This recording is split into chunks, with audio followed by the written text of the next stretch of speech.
Pension validation rule new finance bill के जरिए लाया गया है।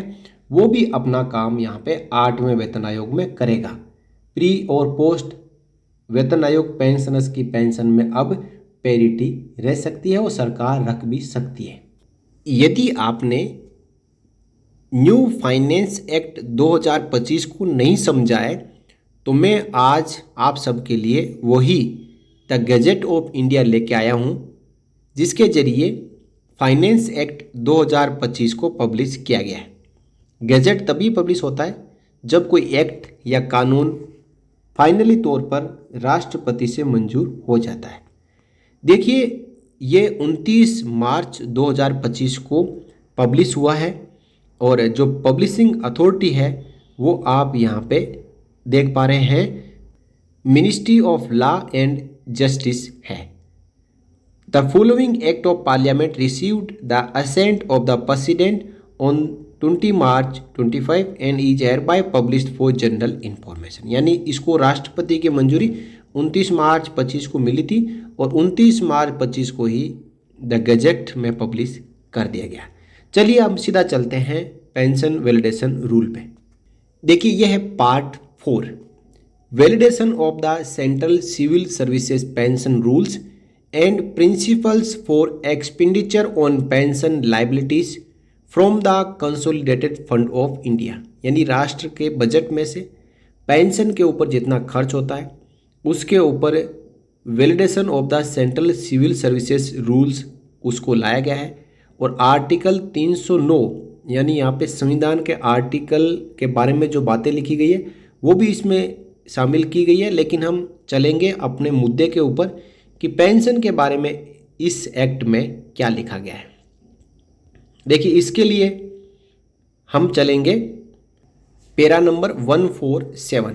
This part shall come into effect and shall be deemed to have come into force on the first day of June 1972। देखिए, CCS pension rule 1972 है और इस gazette के जरिए 1972 से लेकर अब तक के पेंशनर्स को कवर कर लिया गया है।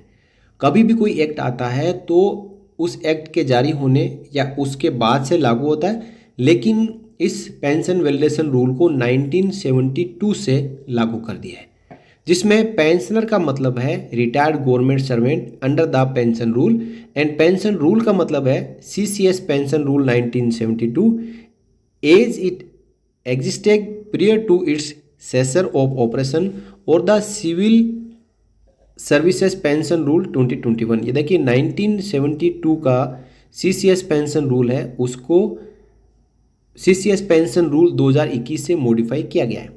साथ ही साथ CCS extraordinary pension rule 2023 भी लाया गया, made under the provision to article 309 of the constitution and instructions issued thereunder. अब देखिए क्या क्या इंस्ट्रक्शन जारी की गई है, जिसमें powers and authority of central government यानी केंद्र सरकार को अब क्या पावर मिल चुके हैं। Without prejudice to the provisions of the pension rules the central government shall have the authority to establish distinctions among pensioners as a general principle. यानी जनरल प्रिंसिपल के तौर पर विदाउट प्रीजुडिस भारत सरकार पेंशनर्स की pension में भेदभाव कर सकती है। अब यदि आप इस इंग्लिश का मतलब किसी दूसरे तरीके से समझते हैं तो वो आप समझ सकते हैं। मेरी समझ में ये लिखा है कि भारत सरकार को अब ये पावर मिल चुका है कि वो पेंशनर्स की पेंशन में भेदभाव कर सकती है। दूसरा point, having regard to the recommendations of the central pay commission and subject to such norms. देखिए, यहाँ पे सेंट्रल पे कमीशन के बारे में लिखा गया है, having regard to the recommendations of the central pay commission and subject to such norms principles and method as may be determined by the central government a distinction may be made और maintain amongst the pensioners. किसी वेतन आयोग से या किसी दूसरे norms से या किसी प्रिंसिपल से या किसी मेथड के जरिए जो सेंट्रल गवर्नमेंट के पेंशनर्स की पेंशन का रिवीजन किया जाता है या फिर रिवीजन नहीं किया जाता है, जिस किसी भी कारणों से पेंशन में अप डाउन हो जाता है, समान पेंशन नहीं मिल पाती है तो केंद्र सरकार के पास में यह अधिकार है कि वो इस भेदभाव को बढ़ा सकती है और यदि भेदभाव है तो उसको मेंटेन भी रख सकती है, यानी लागू भी रख सकती है। विच में emanate from the accepted recommendations of the Central Pay Commissions, and in particular a distinction may be made on the basis of the date of retirement of a pensioner or the date of operationalization of an accepted recommendation of a Central Pay Commission। और ये भेदभाव कैसे रह सकता है? Date of implementation of the central pay commission और central pay commission के effective date के कारण ये पेंशन में भेदभाव हो सकता है। देखिए, एक कोई कर्मचारी है जो 8वें वेतन आयोग के लागू होने की तारीख से पहले रिटायर आया हो तो उसके ऊपर 8वें वेतन आयोग की जो कंडीशंस है वो अप्लाई होगी। कोई 8वें वेतन आयोग के लागू होने के बाद में रिटायरमेंट आ रहा है तो हो सकता है कि उसके ऊपर 8वें वेतन आयोग की जो कंडीशंस लागू ना हो, इसकी वजह से पेंशन में भेदभाव हो सकता है। वो सरकार को अब अधिकार है कि इस भेदभाव को वो या तो पैदा कर सकती है या फिर उसको कंटिन्यू रख सकती है या मेंटेन रख सकती है। नेक्स्ट पॉइंट को समझें। द सेंट्रल गवर्नमेंट में from time to time lay down such norms, principles and method in regard to acceptance of the recommendations of the Central Pay Commissions, including among other things distinctions among pensioners that may arise out of the acceptance of such recommendations and in particular pension claims and liabilities। अब अगला वेतन आयोग 8वां वेतन आयोग हो सकता है pensioners के लिए कोई स्पेशल प्रावधान कर दे या फिर पेंशनर्स की जो पेंशन है उसमें कटौती कर दे। तो वो 8वें वेतन आयोग की रिकमेंडेशन होगी, वो पेंशनर्स को मंजूर करनी ही पड़ेगी। नहीं करेंगे तो भारत सरकार को ये अधिकार है कि वो आपकी पेंशन में डिस्टिंक्शन रख सकती है। नेक्स्ट पॉइंट समझे। The norms, principles and method of pension division as per accepted recommendation of particular central pay commission shall be effective from such date as may be determined by the central government, and the benefit of such accepted recommendation shall not be given effect to from an earlier date। समझ गए आप? 8वें वेतन आयोग में वेतन आयोग समिति कोई ऐसी रिकमेंडेशन देती है तो वो 8वें वेतन आयोग के बाद में जो पेंशनर्स रिटायर आए हैं उनके लिए लागू होगी। जरूरी नहीं है कि वो 7वें वेतन आयोग, 6ठे वेतन आयोग, 5वें, 4थे, 3रे वेतन आयोग में रिटायरमेंट आ चुके पेंशनर्स पर लागू हो। इसलिए अब आपको सावधान रहने की आवश्यकता है, सतर्क रहने की आवश्यकता है। आपके सामने फाइनेंस एक्ट 2025 में जो बातें लिखी गई है वही मैं आपको बार बार बताने की कोशिश कर रहा हूँ। इससे पहले भी मैंने अपने वीडियो में कवर किया है कि फाइनेंस एक्ट 2025 8वें वेतन आयोग में पेंशनर्स के लिए एक बड़ा खेला होगा और ये आपके सामने लिखा हुआ है। नेक्स्ट देखिए, अब वैलिडेशन क्या है? ये तो सेंट्रल गवर्नमेंट को अधिकार मिले कि वो आपकी पेंशन में भेदभाव रख सकती है। जो भी आपकी पेंशन है वही आपको मिलेगी। आप उसके ऊपर अपना अधिकार नहीं जता सकते कि मुझे भी 8वें वेतन आयोग में रिटायर आए हुए पेंशनर के बराबर पेंशन चाहिए। अब आप नहीं कह सकते क्योंकि एक देश में ऐसा एक्ट बन चुका है, कानून बन चुका है जिसका नाम है फाइनेंस एक्ट 2025। इससे पहले माननीय सुप्रीम कोर्ट और माननीय हाई कोर्ट के ऐसे आदेश भी आ चुके हैं कि आप पेंशनर्स की अलग अलग कैटेगरीज नहीं बना सकते, आपको एक समान पेंशन देनी होगी। अब उसके लिए भी यहाँ पे केंद्र सरकार ने फाइनेंस एक्ट 2025 के जरिए वैलिडेशन निकाल दिया है।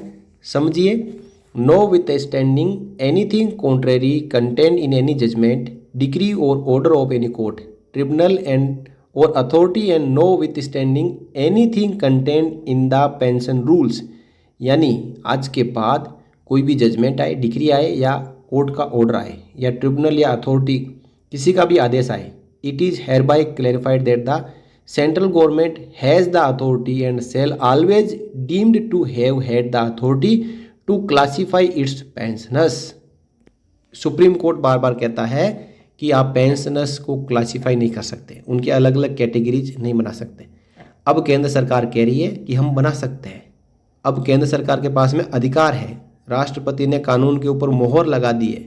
कोई भी कोर्ट है, हाई कोर्ट है, सुप्रीम कोर्ट है, कोई आदेश देता है, डिक्री देता है, या ट्रिब्यूनल का कोई आदेश आता है, या कोई अथॉरिटी आदेश जारी करती है, तो केंद्र सरकार के पास पूरा अधिकार है कि वो पेंशनर्स को क्लासीफाई कर सकती है एंड मे क्रिएट और maintain distinction amongst pensioners age deemed expedient for implementing the recommendations of the Central Pay Commission under this part।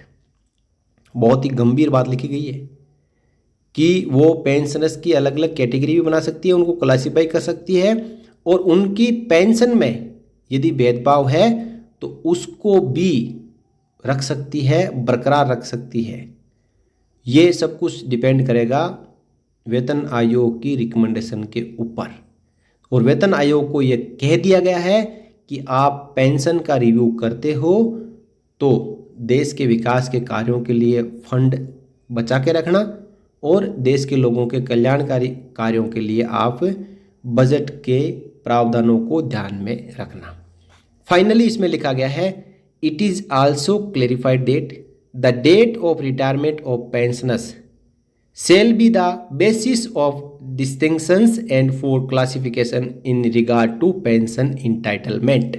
यानी ये भी यहाँ पे क्लियर कर दिया गया है कि पेंशनर्स की डेट ऑफ रिटायरमेंट ही उनकी पेंशन में विसंगतियाँ और उनकी पेंशन में जो भेदभाव है उनका मुख्य आधार होगी for classification in regard to pension entitlement. अब वेतन आयोग से पहले जो रिटायरमेंट आए हुए पेंशनर्स हैं उनकी पेंशन कम या ज़्यादा हो सकती है, और वेतन आयोग के बाद में जो रिटायरमेंट आएंगे रिटायरीज, उनकी पेंशन भी कम ज़्यादा हो सकती है।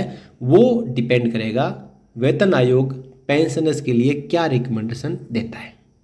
अब मैं इस पूरे जो केंद्र सरकार के पावर्स और वैलिडेशन है उनको हिंदी में कन्वर्ट करके आपको बता रहा हूँ ताकि पूरा मामला आपको समझ में आ जाए। देखिए क्या लिखा है, पेंशन नियमों के प्रावधानों पर प्रतिकूल प्रभाव डाले बिना केंद्र सरकार को सामान्य सिद्धांत के रूप में पेंशन भोगियों के बीच भेद स्थापित करने का अधिकार होगा।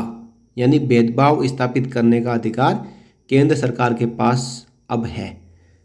केंद्रीय वेतन आयोग की सिफारिशों को ध्यान में रखते हुए तथा ऐसे मानदंडों, सिद्धांतों और पद्धति के अधीन रहते हुए जो केंद्र सरकार द्वारा निर्धारित किए जाए, पेंशन भोगियों के बीच भेद किया जा सकता है या बनाए रखा जा सकता है, जो केंद्रीय वेतन आयोगों की स्वीकृति सिफारिशों से उत्पन्न हो सकता है, और विशेष रूप से पेंशन भोगी की सेवानिवृत्ति की तारीख या केंद्रीय वेतन आयोग की स्वीकृत सिफारिश के लागू होने की तारीख के आधार पर भेद किया जा सकता है। केंद्र सरकार समय समय पर केंद्रीय वेतन आयोगों की सिफारिशों को स्वीकार करने के संबंध में ऐसे मानदंड, सिद्धांत और पद्धति निर्धारित कर सकेगी जिसमें अन्य बातों के अलावा पेंशन भोगियों के बीच भेद भी शामिल होगा, जो ऐसी सिफारिशों को स्वीकार करने से उत्पन्न हो जाता है, और विशेष रूप से पेंशन दावे और दायित्व भी शामिल होंगे। यानी वेतन आयोग की सिफारिशों के बाद भी केंद्र सरकार ऐसे सिद्धांत और फॉर्मूला या मानदंड निर्धारित कर सकती है जिससे पेंशन भोगियों के बीच भेद, उनकी पेंशन में भेदभाव हो सकता है। किसी विशेष केंद्रीय वेतन आयोग की स्वीकृत सिफारिशों के अनुसार पेंशन संशोधन के मानदंड, सिद्धांत और पद्धति केंद्रीय सरकार द्वारा निर्धारित तिथि से प्रभावी होंगे, और ऐसी स्वीकृति सिफारिश का लाभ पहले की तिथि से प्रभावी नहीं होगा। अब इस पॉइंट को आप सिंपली तरीके से समझें तो इसका सीधा मतलब यह है कि 8वें वेतन आयोग की जो समिति है, यदि पेंशन के रिव्यू के ऊपर कोई आदेश देती है तो ये आदेश 8वें वेतन आयोग के लागू होने की तारीख से लागू होगा, ना कि 8वें वेतन आयोग या 8वें वेतन आयोग के लागू होने की तारीख से पहले जो रिटायरमेंट आ चुके हैं उन पर लागू होगा। नेक्स्ट है, किसी न्यायालय, न्यायाधिकरण या प्राधिकरण के किसी निर्णय, डिक्री या आदेश में किसी विपरीत बात के होते हुए भी और पेंशन नियमों में किसी बात के होते हुए भी, देखिए कोई आदेश ऐसा आ जाता है जो विपरीत आदेश आता है या फिर ऐसे पेंशन के नियम में कोई ऐसी चीज़ लिखी हुई है, इसके बावजूद भी इसके द्वारा यह स्पष्ट किया जाता है कि केंद्र सरकार को अपने पेंशन भोगियों को वर्गीकृत करने का अधिकार है। यानी पेंशन भोगियों को की अलग अलग कैटेगरी सरकार बना सकती है। देखिए यहाँ पे कोर्ट का भी सामना कर रही है सरकार, और जो पेंशन के नियमों को भी यहाँ पे सरकार तोड़ना चाह रही है, और सदैव ऐसा माना जाएगा कि उसे ऐसा प्राधिकार रहा है। यानी आज से पहले भी ऐसा अधिकार केंद्र के पास रहा है, क्योंकि इसको 1972 से लागू कर दिया गया है तथा वह इस भाग के अधीन केंद्रीय वेतन आयोग की सिफारिशों को कार्यान्वित करने के लिए जैसा समीचीन समझे पेंशन भोगियों के बीच विभेद सर्जित कर सकती है या बनाए रख सकती है। अब दोस्तों ये स्पष्ट है कि 7वें वेतन आयोग और 8वें वेतन आयोग में जो पेंशनर्स है उनकी पेंशन में बड़ा भेदभाव होगा। ये स्पष्ट तौर पे फाइनेंस एक्ट 2025 में लिख दिया गया है। यदि इसके अलावा कोई दूसरे मायने इस एक्ट के हैं तो सरकार को स्पष्ट करना चाहिए। फाइनली लिखा है, ये भी स्पष्ट किया जाता है कि पेंशन भोगियों की सेवानिवृत्ति की तिथि पेंशन पात्रता के संबंध में भेदभाव और वर्गीकरण का आधार होगी।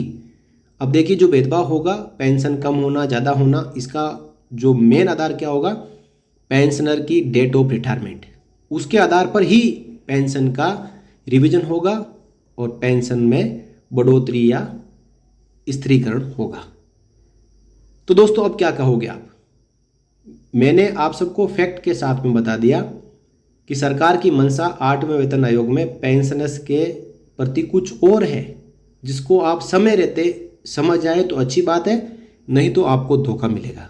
तो दोस्तों इन्हीं तथ्यों के साथ इस वीडियो में आया था, और जानकारी आपको अच्छी लगी हो वीडियो को लाइक करके और दूसरे पेंशनर्स की जानकारी के लिए और मुद्दे को आगे उठाने के लिए इस वीडियो को आप शेयर जरूर कर दें। बिल्कुल शेयर करना मुफ्त है, कोई पैसा नहीं लगता है। यदि आप शेयर नहीं करोगे, जागरूक नहीं होंगे, तो हो सकता है कि आपको नुकसान उठाना पड़े।